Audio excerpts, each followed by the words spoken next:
I am Pallas Athene, and I know the thoughts of all men's hearts, and discern their manhood or their baseness. And from the souls of clay I turn away, and they are blessed, but not by me. They fatten at ease, like sheep in the pasture, and eat what they did not sow, like oxen in the stall. They grow and spread, like the gourd along the ground, but, like the gourd, they give no shade to the traveler, and when they are ripe death gathers them, and they go down unloved into hell, and their name vanishes out of the land. But to the souls of fire I give more fire, and to those who are manful I give a might more than man's. These are the heroes, the sons of the immortals, who are blessed, but not like the souls of clay. For I drive them forth by strange paths, Perseus, that they may fight the titans and the monsters, the enemies of gods and men. Through doubt and need, danger and battle, I drive them, and some of them are slain in the flower of youth, no man knows when or where, and some of them win noble names, and a fair and green old age. But what will be their latter end I know not, and none, save Zeus, the father of gods and men. Tell me now, Perseus, which of these two sorts of men seem to you more blessed? Ladies and gentlemen, ladies and gentlemen,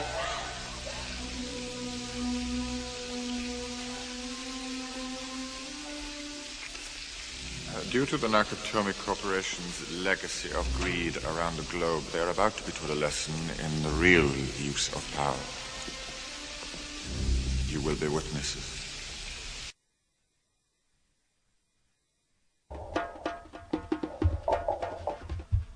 One, two, 1, 2.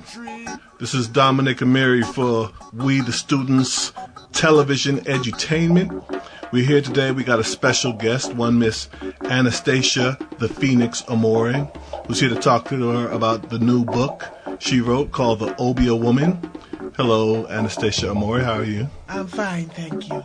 Okay, tell us a little bit about your creative background and your new book, The Obia Woman. Well, from a child, I've been very creative. I used to draw on any blank paper that I find, and I was always singing. I would be singing in choirs and stuff like that, from the time I was a child. And as I grew up, my family saw the things that I was doing on paper, and they started buying me paints so that I could paint pictures. Right. And I have done that all my life. So, the Obia Woman has some beautiful artwork in the book. What is the story behind the pictures? Well, they are paintings of the Orishas. I paint the pictures with automatic drawings. That means my hand just do the work more than I do. And, I find that beautiful paintings come out of doing that. That's right. Through the spirit, huh? Yes. One of my favorite parts of the books is Chapter 3, The Fish Lady, Matilda story. I hear there's a funny source of inspiration for this story. Can you tell me more about it? Yes, well, I have been listening to Matilda, sung by Harry Belafonte, all my life, and it just occurred to me one day, what if it was her money that she took back from him? And the story developed from there about her making the money as a fishwoman and him taking it, and finally she getting the courage to take back her money, to take back her life, actually. What was some of the culture like growing up in Trinidad, and how did this inspire the story of Mother Dora, the Obia Woman, in your book? Well, my life was around Obia women, my grandmother and my aunt. And I learned a lot from them on how to do Obia. I learned about the plants and what they do. And one of my favorite plants is the St. John bush. It's a cleansing plant, and it turns blood red when you boil it. So that was one of my favorite that I learned from my aunt. Okay. Well, back to the beautiful illustrations in the book. You say that most of the pictures are portraits of African gods or orishas. What inspired you to paint these portraits, and which one of them are your personal favorites, and why? Well, Eligua is my favorite. That's on the book's cover, right? Yes. And Eligua opened the doors for all the other orishas to come through. And he was first and foremost. I love him. He works for me in many ways. And, he was my inspiration. I got it from an African mask that I saw. When I saw the mask, I thought, that is a Eligua. And I painted it just as I saw it, but with all the markings on it that shows that it's a Eligua. Right. I know that in the days of chattel slavery, it was illegal for the black slaves to worship their deities freely, often under the threat of death.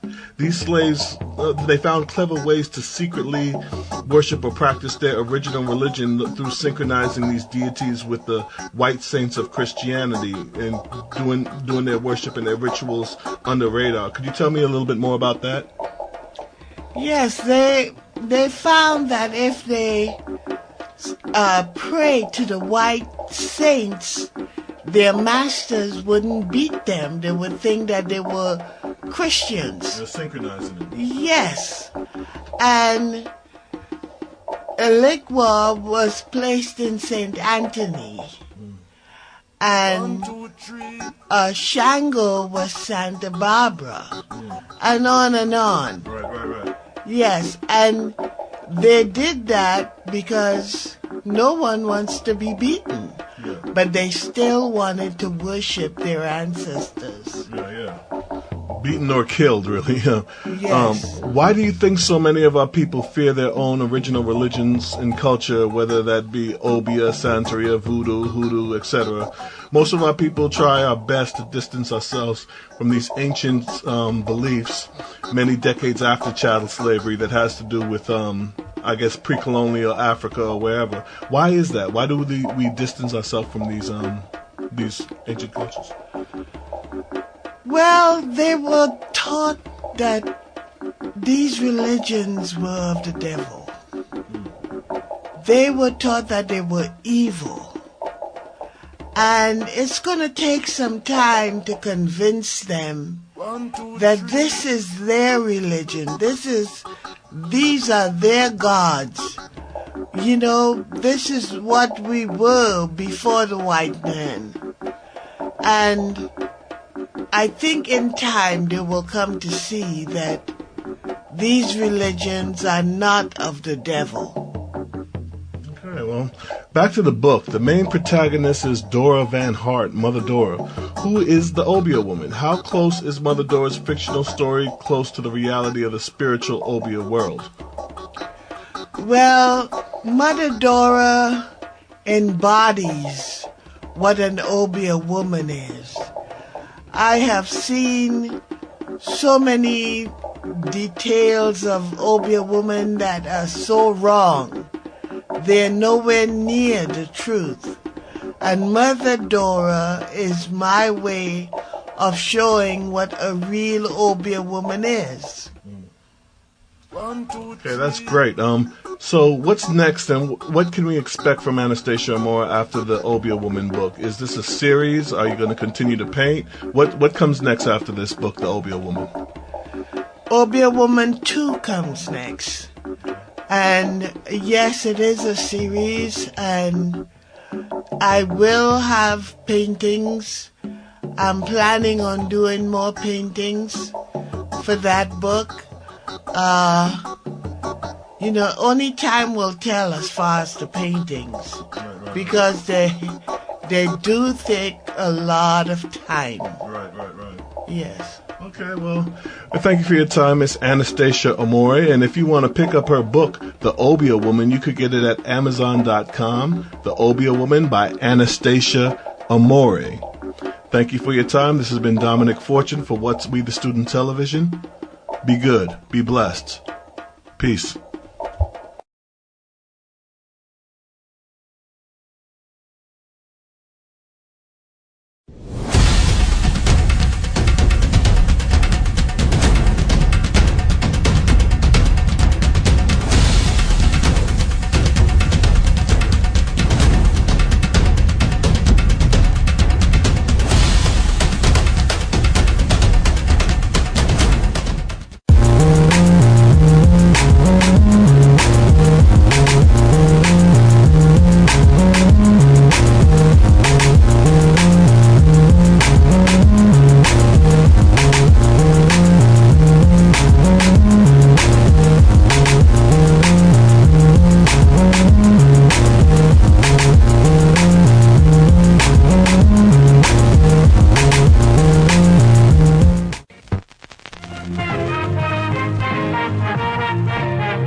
The Obia Woman by Anastasia the Phoenix Armorer. Chapter 1. Trinidad and Tobago lie at the northeastern corner of Venezuela, from which it is separated by the Gulf of Paria. It is the most southerly link of that beautiful chain of islands, which form a curved line starting at the top of the Florida Peninsula to the mouth of the Orinoco River called the West Indies. The island of Trinidad is rectangular in shape. It is 50 miles long and 37 miles wide, with a surface area of 1,863 square miles.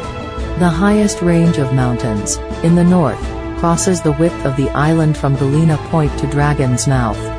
The only two clearly marked breaks in the hills are Tucker Valley and Diego Martin Valley. It is in Diego Martin Valley that Mother Dora, the Obia woman, lives. She is like a mother to all the people in Simeon Village, for she brought 99% of them into this world. She cares for them with her healing herbs, and she is there for them in times of trouble. No one knows how old Mother Dora is. To look at her, one would say she is in her late 50s. She stands about 5 foot 6 inches and weighs 160 pounds. Her head is tied up in a bright red and white floral head wrap, which is the same pattern as her dress. She pulls her black shawl about her shoulders, and takes her medicine basket in her hand. It is the dry season, and the trade winds are blowing through the trees as she steps out of her house. The smell of her garden always brings a smile to her face. She walks around to the back of her house, quickly picking a few fresh herbs for her basket. Now she is ready and it is time. She places her basket on her head and walks briskly along the path that leads to Simeon Village. As she walks, the wind swirls about her, kissing her cheeks and tugging at her skirts like an impatient lover. She smiles and sang a love song to the Great Spirit in the wind. The dirt road turns sharply to the right. She walked quickly as she approached the house of Shanka, a Portuguese man whose wife was in her 8th month of pregnancy. It was after midnight, and all the lights in the house were on. She could hear the cries of Shanka's wife, Gloria, in pain. She heard Shanka's mother-in-law saying, "Shanka, you've got to get Mother Dora. She will know what to do. It's all too soon. You have 4 more weeks yet." Mother Dora stood outside the door. It swung open and the tall man stared into her smiling face with deep astonishment. She walked forward and touched his shoulder. "It will be all right," she said, as she walked past him into the house. "Hot coals," she commanded to Shanka's mother-in-law, Edna, who leaped to her feet and ran outside to the still shouldering fire pit. She put some of the coals into a flat pan and brought them to Mother Dora. The house had 2 bedrooms, a living room and a kitchen. Mother Dora put incense on the hot coals. Soon, the whole house was full of smoke. Then she started to sing as she opened all the windows and doors of the house. She then took a white bottle from her basket and poured its contents in a wooden bowl. Finally, she sprinkled the house and everyone in it with a bundle of fresh herbs. Shanka sat on his living room sofa, holding his 2 sons. Jesse, the oldest, was 6. Martin was 2. Edna sat on the bed, trying to comfort her daughter. "It's all right, girl. Mother Dora is here." Somehow, she knew to come just now. She wet her daughter's forehead with a damp cloth. Dora took a small black bottle from her basket. She held it firmly as she walked over to the southwest corner of the bedroom. She stood facing the corner as though standing in front of a person. "You get out from here right now," she commanded in a low, hard voice, as cold as water in a cellar. "I know Kokaka sent you and I know why, but you ain't going to succeed here tonight. So get out. Get out now. I say go." She walked around the room sprinkling the content of the bottle on some invisible person. Then she closed all the windows and doors and started singing again as she put the contents of the black bottle on the doors and windows. Next, she anointed the foreheads of every person in the house with blessed oil. "Now, we must stop these labor pains." She poured the content of a blue bottle into a clay mug and handed it to Edna. "She got to drink all this." Edna took the mug and fed the drink to Gloria, who was still crying out from her pains. Dora placed 2 lighted white candles on the floor on each side of the bed, and then she placed 1 lighted blue candle at the foot of the bed. Then she placed the pan of hot coals next to the candle, and burned the fresh herbs on them. The smoke perfumed the air as Dora sat up in front of the candle, singing, with her medicine basket next to her on the floor. She looked at Gloria on the bed, whose cries became a low moan, showing that the pain was subsiding. Edna was wiping her daughter's forehead when a loud bang from someone, or something, hit the roof of the house. Shanka ran into the bedroom, a look of horror on his face. Edna and Gloria clung to each other in terror. The sounds of scraping and scratching as if something with long claws was trying to scratch a hole through the galvanized roof. Gloria screamed again. Dora stood to her feet and intercepted Shanka as he rushed towards his wife. "You broke your contract with Kokaka, didn't you? Now she wants revenge." Shanka looked with astonishment into the gray, piercing eyes of Mother Dora. He opened his mouth to confirm her statements, but no sound came from his lips. He only nodded his head as tears fell from his eyes. Gloria was now howling in pain. Dora rushed to her, took a necklace of multicolored stones from around her neck and placed them on Gloria.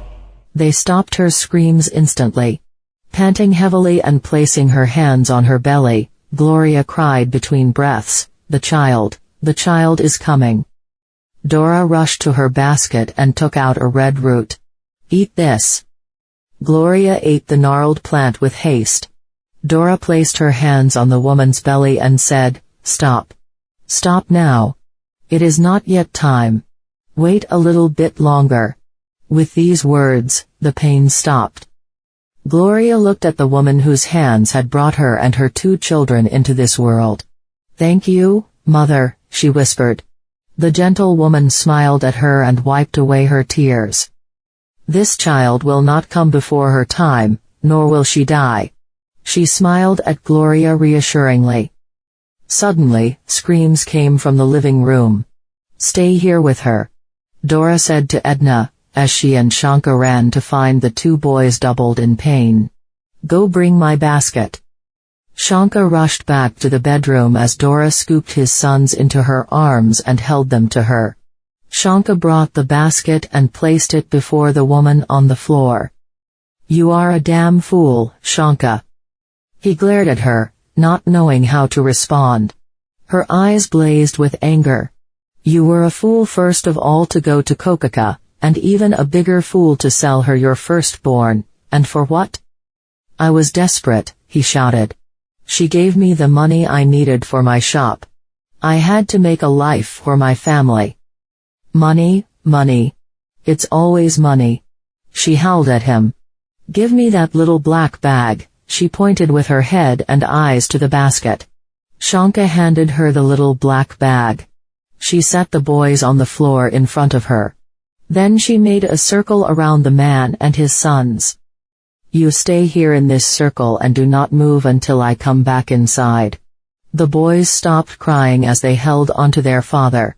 The scratching on the roof became louder and more intensified. Dora reached into her basket and took out 3 small black stones and spoke some words to them in Patwa. After this, she left the house, locking the door behind her. All around was still and heavy. She could feel the evil presence of Kokaka the Sakanya, the witch of black magical arts. She held her body erect and walked a little way from the house. Standing straight and still, she turned and looked at the rooftop. In the light of the moon she saw her. It was Lilith, a horrible winged demon with sharp claws on her feet. She was scratching at the tin plates of the roof, moving in a circle, in a horrible rage. Dora opened her hand. One of the stones rose out of her hand and flew towards the demon. The stone turned into a blaze of fire as it flew through the dark. The horrible form was struck under her right wing and she let out a great screech. She turned and looked at Dora, only to see another fireball coming. The ball hit the demon square on the back as it tried to avoid the attack. It ripped off a piece of roofing, howling in agony. You tell Kokaka that I have put my seal on this house and she must deal with me now. The last fireball struck the demon on the butt as it flew into the night, screaming. Shanka sat on the floor, sobbing over his sons. He looked up with a start as Mother Dora re-entered the house. You are right, Mother, he said, weeping and rocking his sons back and forth in his arms. I am a fool, I can't believe I have done this horrible thing. What was I thinking of? Money, snarled Dora. You were so blinded by the idea of having your own shop and all the money it could bring you, that all Kokaka had to do was put the idea of what she wanted into your head and you were willing to give it. But, the witch didn't count on me getting involved in all of this. Mother Dora walked past him and went into the bedroom. Gloria just went off to sleep, just like that, once the screaming stopped outside. What was that sound? Edna asked, as she pulled the cover over her daughter's still body. Dora did not answer. I will go and put the boys to bed, if it is safe now, said Edna, knowing not to push the issue. Send Shanka in here, Dora said sternly. When the man stumbled into the room, Dora was gathering her things. Look at her, Dora said to him, as she pulled him to the bed. She is a beautiful black woman and she loves you very much. Now you are basically a good man, Shanka, and you have a beautiful family. Now, because of your stupidity, you almost lost them all tonight. Just remember this, young man. If you ever do something his asinine ever again, believe me, you're going to deal with it yourself.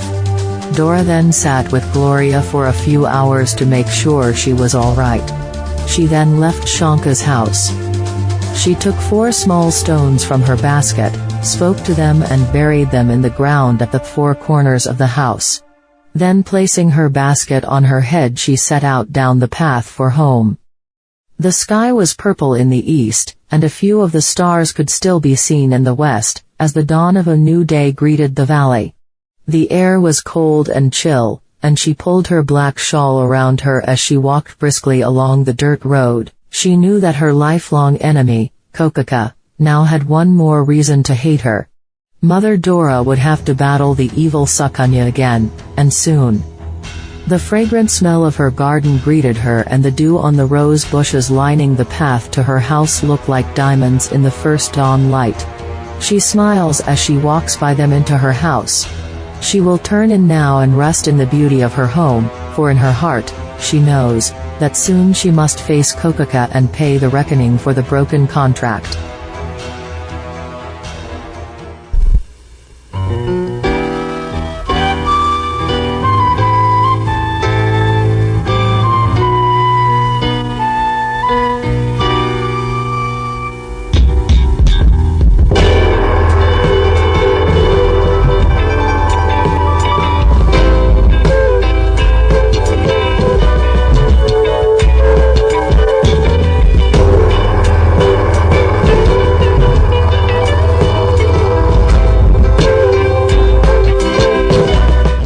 Anastasia Armour, who has traveled a long road since her girlhood in the mountains of Trinidad, writes about mystic adventures in her novels. Drawing on this African-Caribbean tradition, which she learned from her aunties, she puts the healing and good magical powers of the Obeah women African-American culture in her books. Anastasia Armour has been student body president at Tacoma Community College, in Washington, where she holds an associate degree. She has been a social worker and a community organizer. Her novel is growing as fantastically as one of the spells of the Obeah woman herself.